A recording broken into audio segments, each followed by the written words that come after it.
ఈరోజు అద్భుతమైన దోశ పిండి చెప్తున్నాను మీకు. 1 షుగర్కి బాగా పనిచేస్తుంది, 2 కొలెస్ట్రాల్ తగ్గిస్తుంది, బీపీకి, డైట్ ఫుడ్ మెయిన్ అన్నిటికీ పనిచేసే ఒక దోశ చెప్తున్నానండి.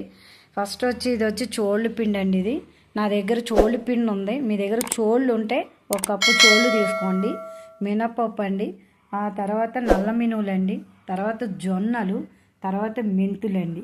ఇవి ఏం చేశానంటే నేను ఇదిగోండి ఇలాగా 3 కలిపేసి 1, 2, 3 మొత్తం 4 ఐటమ్స్ అనమాట. మినప్పప్పు, నల్ల మినువులు, జొన్నలు, మెంతులు, ఈ 4 కలిపి నానబెట్టానండి. ఈ 4 కూడా 8 గంటలు నానాలి. నానిన తర్వాత మిక్సీలో వేసి మెత్తగా దోసపిండిని రుబ్బేసుకోవాలండి. రుబ్బుకున్న తర్వాత ఈ చోళ్ళు పిండి ఉంది కదండి, ఆ చోళ్ళు పిండి అందులో కలిపేసుకోవాలి. ఆ తర్వాత అటుకులు కలిపేసుకోండి, తగినంత ఉప్పు వేసుకోండి, ఒక 2 స్పూన్లు జీలకర్ర వేసి కలిపి పెట్టుకోండి. నేను మీకు రుబ్బిన తర్వాత పిండి ఎలా ఉంటుందని మళ్ళీ వీడియో పెడతానండి. అది చూసి చెప్దురు కానీ దోశ వేసి తిని చూడండి, చాలా బాగుంటుంది. మళ్ళీ ఇదే చేయాలనిపిస్తుంది మీకు. చూడండి, నేను సాయంకాలం మీకు మళ్ళీ నేను పిండి రుబ్బి చూపిస్తానండి ఎలా వచ్చిందని. రేపు దోశ వేసి చూపిస్తాను. ఓకేనండి, బాయ్. సబ్స్క్రైబ్ చేయండి, లైక్ చేయండి, షేర్ చేయండి. దోశ తిని చూడండి, టేస్ట్ సూపర్గా ఉంటుంది. ఓకేనండి, బాయ్. 1 eternity later. ఫ్రెండ్స్, ఇదిగో పొద్దున చెప్పాను కదా, నానబెట్టేసాను. 8 గంటలు నానిపోయింది. ఇలా నానిపోతాయన్నమాట చక్కగా. ఏం చేస్తామంటే ఒకసారి కడిగేసుకొని ఇలా కడిగేసుకుందామండి. కడిగేసేసి మిక్సీలో వేసి రుబ్బేసుకుందాం మెత్తగా. A few moments later. కడిగేసానండి, ఇదిగో మిక్సీలో వేసేస్తున్నాను.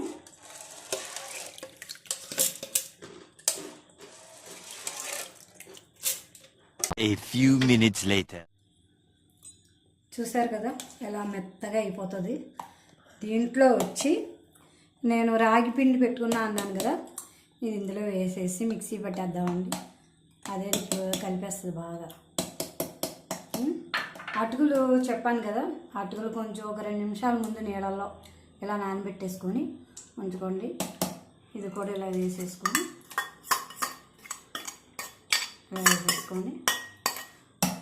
ఒక ట్రిప్పు అలా తిప్పేసి దోశ వేసేసుకుందామండి. ఇదిగోండి మెత్తగా రుబ్బేసాను. దీంట్లో వచ్చి జీలకర్ర వేస్తున్నాను నేను. ఎంత కలుతాను తీసుకోవచ్చు, జీలకర్ర మంచిదే కదా, చాలు. 1.5 స్పూన్ వేసి హార్ట్ షేప్లో వచ్చింది చూడండి. నేను జీలకర్ర ఎలా వేస్తే అందులో దీంట్లో వచ్చి ఉప్పు వేస్తున్నానండి, తగినంత ఉప్పు. మీకు ఎంత కలుతుందో చూసుకొని వేసుకోండి, నాకు ఇది సరిపోతుంది. తర్వాత పక్కన పెట్టేసి ఇవ్వండి ఇలా కలిపేసుకోవాలి బాగా. రాత్రి నానబెట్టేసుకొని చక్కగాను ఈరోజు నైట్ నానబెట్టేసుకొని పొద్దుట రుబ్బేసి సాయంకాలం మీరు దోశ వేసుకుంటే చాలా బాగుంటాయండి. నేను అలాగే చేస్తున్నాను. ఒక అరగంట సేపు ఉదయం కొంచెం ఇలా మూత పెట్టేసి ఉంచేసి ఈలోపు చట్నీ చేసుకుందాం. దీంట్లోకి కొబ్బరికాయ, వేరుశనగకాయలు, పచ్చిమిరకాయలు కలిపి ఒక కొబ్బరి చట్నీ చేసేసుకున్నామంటే సూపర్గా ఉంటుందండి దోశలు. ఆరోగ్యానికి చాలా మంచిది. ఇది జీలకర్ర వేసుకుంటే చక్కగా కడుపు నొప్పి అది రాదు, అందుకే జీలకర్ర వేస్తున్నాను. మంచిదే దోశకి. అన్ని దోశల్లో మనం వేస్తాం కదండి, పెసరట్లలోని, మినపట్టుల్లోని, అలాగే ఇందులో కూడా వేసుకోవాలి. దీంట్లో పచ్చిమిరకాయలు, ఉల్లిపాయలు అన్నీ చిన్నగా కట్ చేసి వేసుకుంటే మరి ఇంకా టేస్ట్గా ఉంటుంది. ఒకటి చూపిస్తాను మీకు దోశ ఎలా వేయాలో. ఒక 10 నిమిషాలు ఇది ఇలా నానబెట్టేయండి. లోపు కొబ్బరి పచ్చడి చేసేసుకుందాం. ఇదిగోండి దోశ పిండి ఇలా రుబ్బేసాను మెత్తగాను. ఇది దోశకి నానే లోపు మనం పచ్చడి చేసుకుందాం అనుకున్నాం కదా.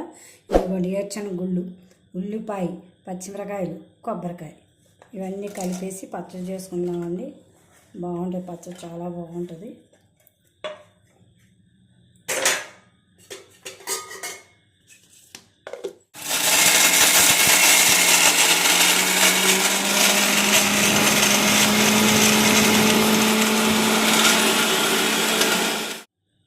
ఇవ్వండి ఎంత కావాలో అంత ఉప్పు వేసుకోండి. నా టేస్ట్కి ఇది అయితే సరిపోతుంది. మీకు సరిపడే ఉప్పు మీరు వేసుకోండి. ఇదిగోండి పచ్చడి రెడీ అయిపోయింది. తీసేసుకుందాం బౌల్లోకి.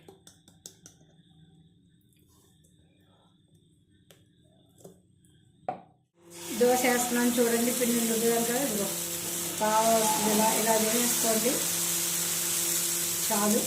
ఇంట్లో ఉల్లిపాయలు వేసుకోండి, సిమ్లో పెట్టుకోండి. సూపర్గా వస్తాయి దోశలు. అంతే, చట్నీతో మరి తింటే సూపర్గా ఉంటుంది. ఓకేనండి, ఇదేనండి ఈ దోసపిండి తింటే మటుకి డైటింగ్ అన్నిటికీ సూపర్. షుగర్కి అన్నిటికీ బాగా పనిచేస్తుంది. టిఫిన్ ఏం చేయాలని ఆలోచిస్తూ ఉంటారు కదా, ఒక్కసారి ఇలా చేసి ట్రై చేయండి. బాగా వస్తే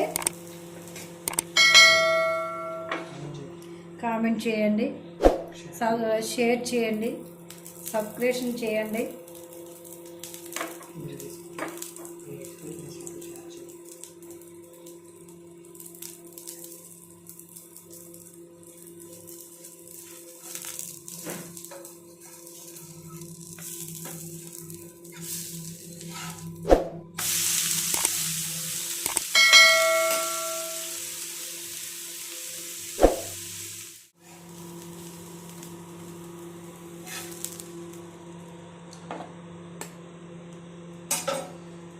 అంతేనండి, దోశ వచ్చేసింది చూసారా. టేస్ట్ చూస్తున్నానండి. మరి ఇదిగో ఇలా ఇరుపుకొని చక్కగా ఉల్లిపాయ ముక్కలు, పచ్చిమిరకాయ ముక్కలు అన్నీ కలుపుకొని ఇలా పచ్చళ్ళలో పెట్టుకొని తింటే అండి సూపర్గా ఉంటుంది. మీరు ట్రై చేసి చూడండి. నేను ట్రై చేస్తాను, నాకు బాగా వచ్చేసింది.